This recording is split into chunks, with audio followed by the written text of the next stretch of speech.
فێربوونی زمان یەکێکە لە حەز و خولیاکان لە هەمان کاتدا پێویستیەکی سەردەم هەتاوەکو مرۆڤ زیاتر زمان بزانێ بێگومان چاوکراوەترە بێت و توانێت زیاتر سوود لەو زانیاریان و لەو بابەتانە ببینێت کە لە زمانەکانی تردا هەن و خۆشبەختانە لە ناوەندە ئەکادیمیەکانیشدا چەندین بەش هەیە لە زمانە جیاوازەکاندا کراوەتەوە و خوێندکارانێکی زۆر وەرەگرێت و ساڵانە دەرچوویەکی باشیشی هەیە.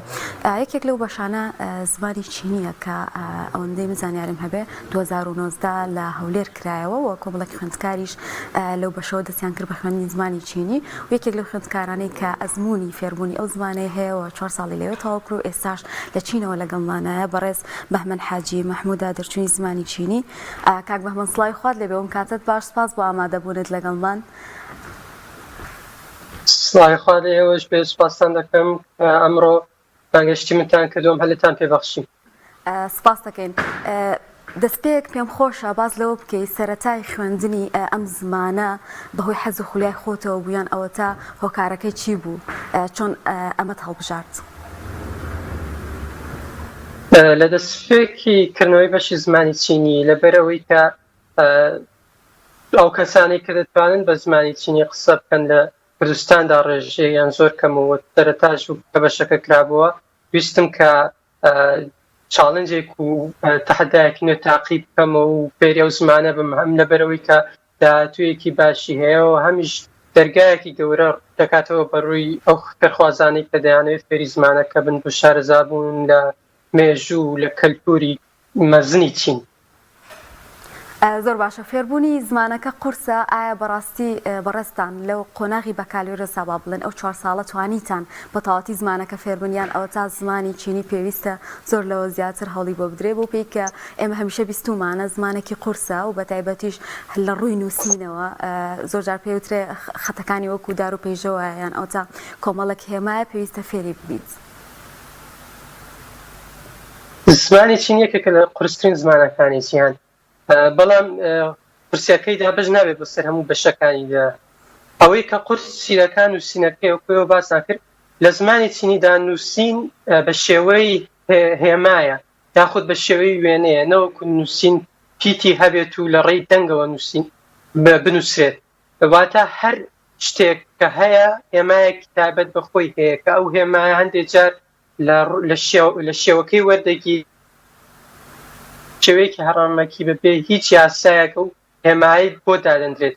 بۆیە نووسینەکەی قورسە وای لە دەکات بێت تا قورسترین نووسین لە نێوان زمانەکانی جیهاندا، بەڵام لە ڕووی قسەکردنەوە و لە ڕووی ڕێزمانەوە تا ڕادەیەک ئاسان بەتابەتی لەبەرەوەی کە ڕێزمانێکی قورسی نییە و لەوانەیە یەکێک لە ڕێزمانە ئاسانەکانی جیهانی هەبێت.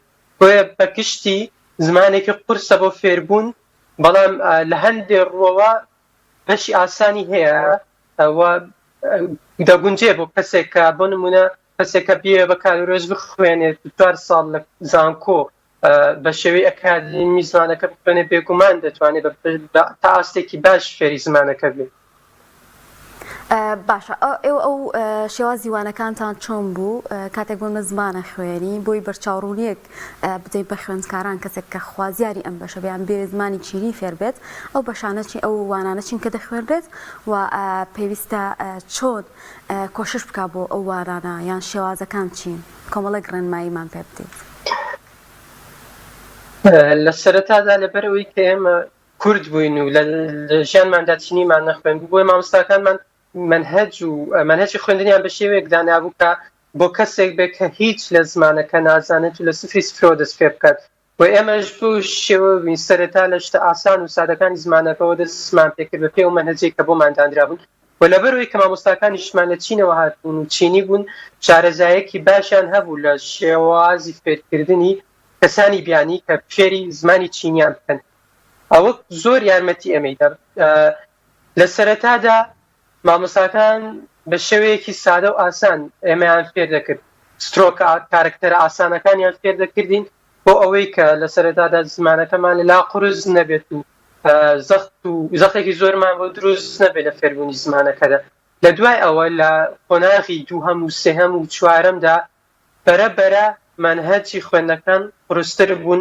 لە بۆ نمونە ئەدەبیاتمان دەخوێن، ئەدەبیاتی چینی مێژووی زمانی چینی و چەند بەشێک مێژوو بێ دەرسمان خوێندو دەربارەی بازرگانی و قسەکردنی بازرگانی و شێوازی وانەوتنەوە و چەندین دەرسی ترمان خوێندووە، بەڵام هەمویان پێوەست بوون بە فێرکردنی زمانەکەەوە لەبەرەوەی بەشی زمانی چینی لە زانکۆی سەلاحەدین ئەهمیەتی یەکەمی بۆ ئەوەیە کە فێرخوازان فێری زمانی چینی بکات.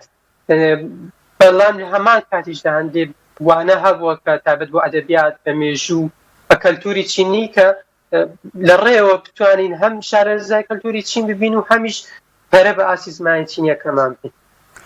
زۆر باشە. ئێستا بەڕێستان لە قۆناغێکەوە گواستراونەوە بۆ قۆناغێکی تر کە چونتانە بۆ چین، ئەم شێوازە چۆن بوو یان چۆن بڕیارتان نا کە بچن بۆ ئەوێ؟ ئایا بۆ درێژەدان بوو بە خوێندن یان بۆ زیاتر شارەزابوون بە کولتور و زمانی چینی بوو لە ڕێی سکۆلەرشیپەوە یان ئەوە تا چ ڕێگایەک بوو ئەم چوونەتان ئەم سەفەرەتان؟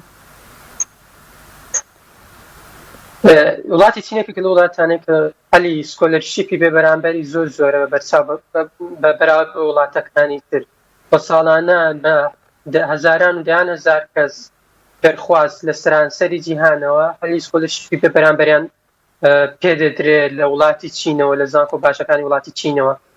ئێمەش کە لە بەشی زمانی چینی دەرچوین، دوای دەرچوونمان بە یارمەتی کۆنسوڵێری گشتی کۆماری میلی چین لە هەولێر هەلی خوێندن درا بچن فێرخوازێکی دەرچووی ئەم بەشە بۆ ئەوەی کە بتوانن ئاستی زانیاریەکانیان لە چوارچێوەی زمانی چینی و کەلتور و ئەدەب و مێژووی چین زیاتر بکەن. منیش یەکێک بووم لەو فێرخوازانەی کە ئەو هەلم پێدراوە دوای دەرچوونی خوێندنم ئێستا لە چین درێژە بە خوێندن بدەم بۆ زیاتر شارەزابوون لە زمانی چینی و هەروەها لە نزیکەوە بینینی پێشکەوتنی چین، کەلتور و شارەزابوون بە کەلتوری چین و چەندان بواری تر. باشە، لەوێ چی پسپۆڕێکتان دیاری کردووە؟ هەر لە زمانیان ئەوە تا بوارێکی تایبەتتان دیاری کردو بۆی کە درێژە بە خوێندن بدەتەیە؟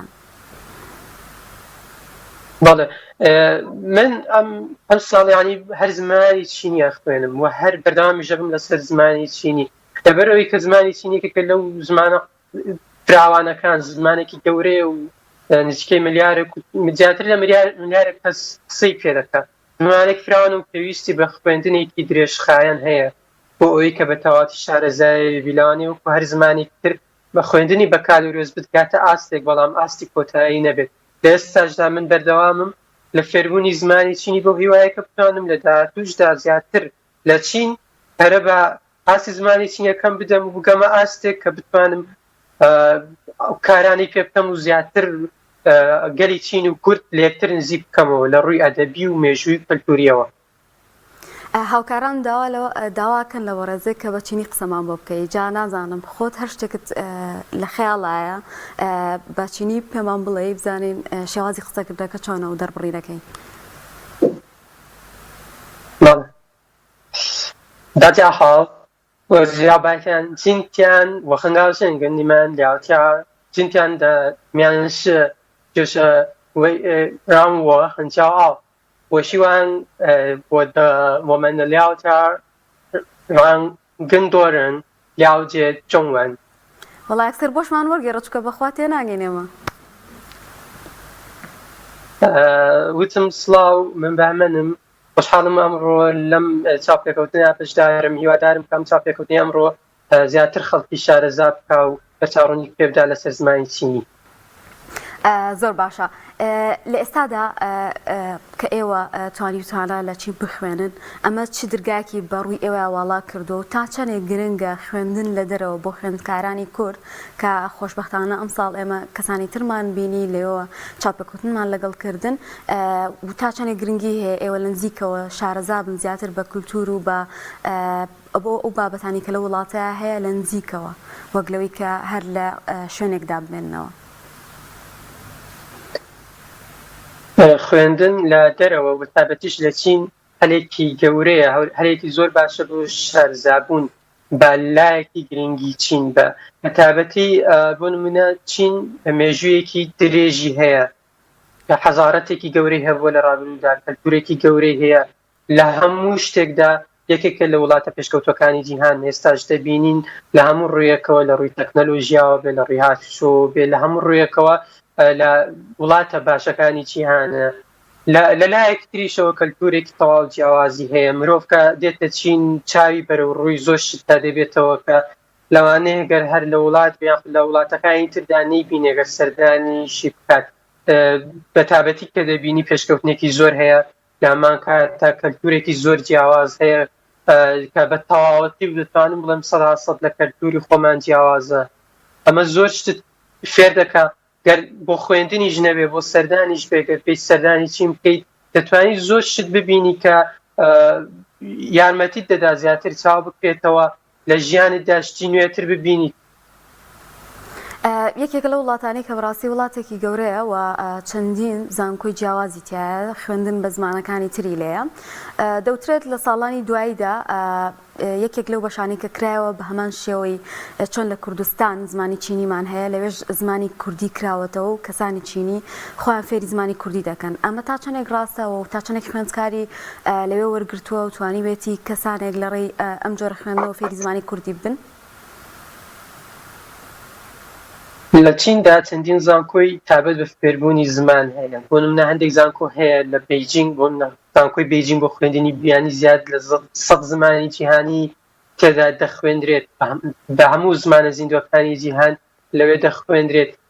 زمانی کوردی یەکێک بۆ لەو زمانانی کە وەکو هەر زمانێکی تر لەلایەن چینەوە گرنگی پێدراوە. لە ساڵی 2020دا لە زانکۆی پەکین بەشی زمانی چینی بەشی زمانی کوردی کرایەوە و فێرخوازانی چینی فێری کوردی دەبوون کە لەلایەن مامۆستایەکی کوردەوە دەرسیوانی کوردیان پێدەگوتراوە. تاوەکو ئێستاش ئەو بەشە لە زانکۆی پەکین هەیە و بەردەوامە لەوانە وتنەوە و فێرخوازی چینی هەیە. لە هەمان کاتدا وا بڕیارێکە لە چەندین زانکۆی تریش بەشی زمانی کوردی و فێربوونی کوردی بکرێتەوە هەر لە پەکینی پایتەخت و لە شار و لە زانکۆکانی تریش. هەمیشە بە کە بەشێک تەواوەکەین لە زانکۆ بیر لەواکەینەوە لە داهاتوودا چۆن بتوانین کار بەم زانستە بکەین کە وەرمان گرتووە. زمانی چینی یاخود ئەوە تا زمانی کوردی بۆ ئەوان کە خۆیان چینین لە بنەڕەتدا چ گرنگیەکی هەیە بۆ هەردوولا؟ ئایا ئەمە ڕویان بەرەو ڕووی کارکردندا دەکاتەوە دەتوانن سوود لەم زمانە ببینن لە ڕووی کارکردنەوە هەم بۆ ئێوە هەم بۆ ئەوانیش؟ بەڵێ بێگومان لە ئێستادا ئەگەر سیر بکەین لە هەولێر یاخود لە هەرێمی کوردستان تا بێت ژمارەی کۆمپانیا چینیەکان زیاتر دەبێت. ئەمە زیاتر هەلی دامەزراندن بۆ ئەو کەسانە دەڕەخسێنێت کە زمانی چینیان تەواو کردووە. بە هەمان شێوە بۆ فێرخوازە چینیەکانیش گەر بێت و زمانی کوردی فێر بن دەتوانن بێن لە هەرێمی کوردستان لە کۆمپانیا چینیەکان هەلی زۆر باشیان بۆ بڕەخسێت. بەتایبەتی ئێستا کە چین خەریکی دروستکردنی ڕێگای ئاوریشمی نوێیە ئەمە هەلی کار بۆ هەموو ئەو وڵاتانە بەتایبەتی وڵاتانی ڕۆژهەڵاتی ناوەڕاست دەڕەخسێنێ بۆ ئەو کەسانی کە فێری زمانی چینی دەبن.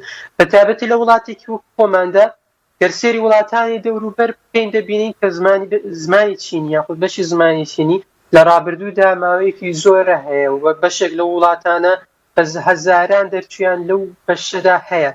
بەڵام لە وڵاتی ئێمەدا ئەم بەشە نوێیە و تازە کراوەتەوە و دەرچوانی ئەو بەشە زۆر کەمن یاخود بڵین ئەو کەسانەی کە دەتوانن بە زمانی چینی قسە بکەن ژمارەیان زۆر کەمە بە بەراورد بۆ کۆمپانیانەی کە هاتوون لە وڵاتی ئێمەدا کار دەکەن کۆمپانیا چینیەکان. یعنی ئەم دەخەری ئەوەیە کە هەم بۆ ئێستا هەم لە داهاتووشدا هەلیکاری زۆر باش بۆ هەردوو لا دەڕەخسێ ئەو کوردانەی کە فێری زمانی چینی دەبن و ئەو چینیانش کە زمانی کوردی دەخوێن و فێری دەبن.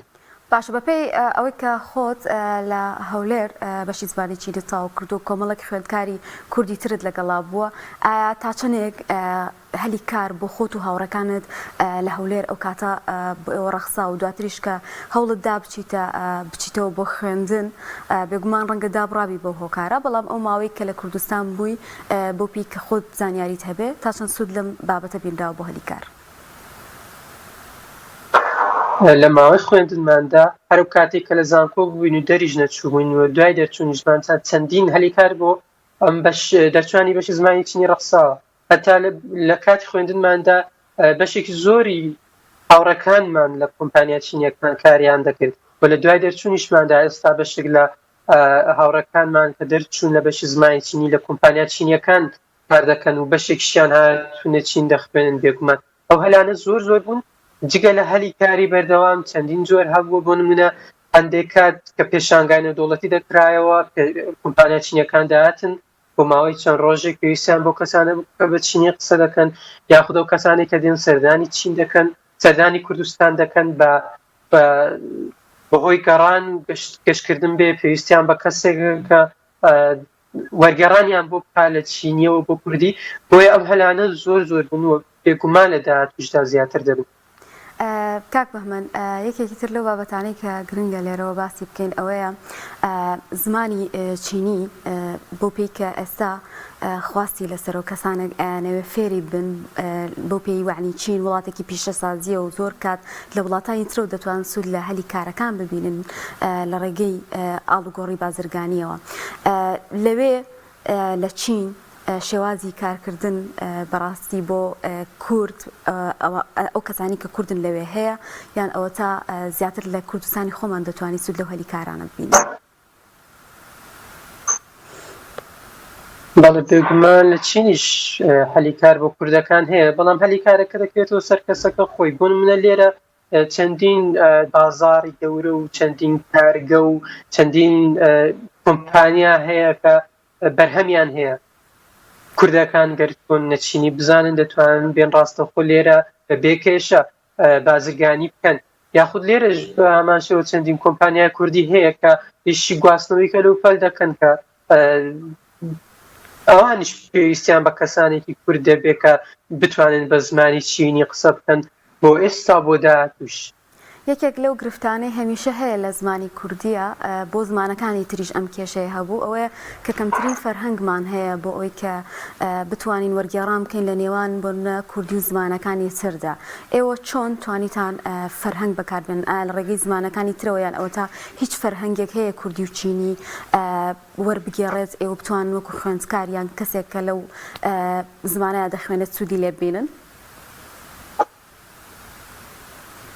لە ڕاستەدا کە ئێمە دەستمان بە فێربوونی زمانی چینی کرد هیچ فەرهەنگێک نەبوو فەرهەنگی تابەت بێت چینی بۆ کوردی بۆ ئێستاشی لەگەڵدا بێت تەنها یەک فەرهەنگ هەیە کە خۆم لەگەڵ هاوڕێک نەزانکۆی زاخۆ فەرهەنگەکەمان دروست کردووە چینی بۆ کوردیە و دەتوانن ئێستا فێرخوازانی زمانی کوردی و چینیش بە هەمان شێوە بەکاری بێنن بۆ فێربوونی زمانی چینی ئەو کاتێک ئێمە دەستمان بە فێربوونی زمانی چینی کرد ئێمە دەبوو تەنها لە ڕێی زمانێکی ترەوە واتای وشەکان بزانین بۆ نمونە فەرهەنگی ئینگلیزی چینی بەکاربێنین یاخود عەرەبی چینی بەکاربێنین کە ئەمە گرفتەیەکی دروست دەکرد بۆ ئەو فێرخوازانەی کە زمانی ئینگلیزییان چینیان نەدەزانی لەو کاتێدا بەڵام ئەو کاتیش بەهۆی لەهاتووی مامۆستاکانمانەوە لە بەشی زمانی چینی و گرتنەبەری چەند ڕێگایەکی دروستی وانەوتنەوە ئەو کێشانش چارەسەر بوون وەوە وای لێکردین لە هەمان کاتداچکە لە زمانی چینی لە بەشەکە فێری زمانی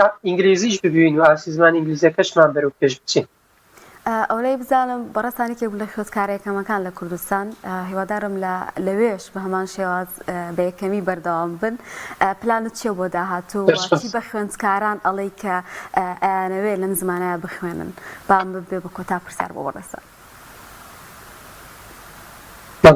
زۆر سپاس پەیامی من بۆ خوێندکارانەی کە زمانی چینی دەخوێنن پێم وایە کە بڕارێکی دروستیان داوە بۆ ئێستا لەبەرەوەی کە ئێستاشی لەگەڵدا بێت ئەو کوردانەی کە بە چینی قسە دەکەن زۆر کەمن لە داهاتوودا هەلی گەورەیان بۆ دەرقچێ ئەو کەسانی کە فێری زمانی چینی دەبن هەم هەلی کارکردن بێ و هەم هەلی گەیشتن بێ کە بە چین و شارەزابوون بێ بە کەلتوری چین و لە داهاتووشدا من دەمەوێت کە کاری زیاتر بکەم بۆ نزیکردنەوەی ئەم دوو نەتەوەیە نەتەوەی کورد و چین لە ڕووی کەلتوری و فەرهەنگیەوە کاری زیاتر بکەم لە ڕێی کاری وەرگێڕانەوە لە هەردوو زمانەکەەوە بۆ ئەوەی ئەم دوو گەلە زیاتر شارەزای کەلتور و مێژووی یەکتری ببن.